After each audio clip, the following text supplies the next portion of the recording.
జాతర పురస్కరించుకుని ప్రజలకు ఎలాంటి ఇబ్బందులు కలగకుండా డిఎంహెచ్ఓ శ్రీరామ్ కలెక్టర్ ఆదేశాల మేరకు 4 సెంటర్లు ప్రారంభించారు.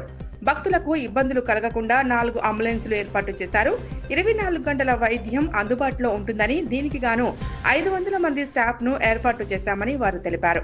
ఈ కార్యక్రమంలో programme officer Naveen Kumar, camp medical officer doctor Pradeep, doctor Hariprasad వీరంతా 24 గంటలు అందుబాటులో ఉంటారని డిఎంహెచ్ఓ శ్రీరామ్ మీడియాకు తెలిపారు.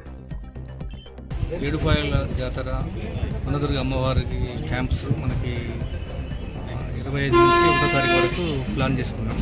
సో దీంట్లో ముఖ్యంగా ఈరోజు శివరాత్రి కాబట్టి మనము భక్తులు అన్నారు వస్తూనే ఉన్నారు. దాదాపు 300 మంది మనకి వచ్చి ట్రీట్మెంట్ తీసుకోవడం జరిగింది. ముఖ్యంగా ఏంటంటే మనకి స్టాఫ్ని దాదాపు 300 మందిని ట్రీట్మెంట్ చేస్తాం.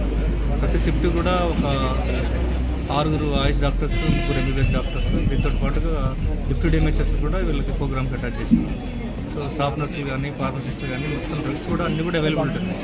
దీంతో పాటుగా మనకు 108 వెహికల్స్ నేను కలెక్టర్ గారి ఆదేశానుసారము, గౌరవ కలెక్టర్ గారి ఆదేశానుసారము మనకి నైట్ అండ్ డే టైం 2 షిఫ్ట్లు కూడా మనకి ప్లాన్ ప్రకారం 4 వెహికల్ అని ప్లాన్ చేసినాం.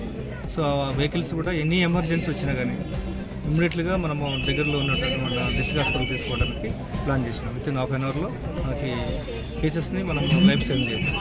దీంతో పాటుగా ఏంటంటే ఇక్కడ మనం వ్యాక్సినేషన్ కూడా యాంటీ ర్యాబీస్ వ్యాక్సిన్ కానీ, యాంటీ స్నేక్ వీనం కానీ, అదేవిధంగా ఎవరైనా సివియర్ డిహైడ్రేషన్ అయినా కానీ ఇమ్మీడియట్లీగా 4 బెడ్స్ ఇచ్చినాము. వాళ్ళు కూడా ఐ ఫ్లూయిడ్స్ ఎక్కించడానికి కూడా డాక్టర్స్ అదేవిధంగా సిబ్బంది కూడా రెడీగా ఉన్నారు.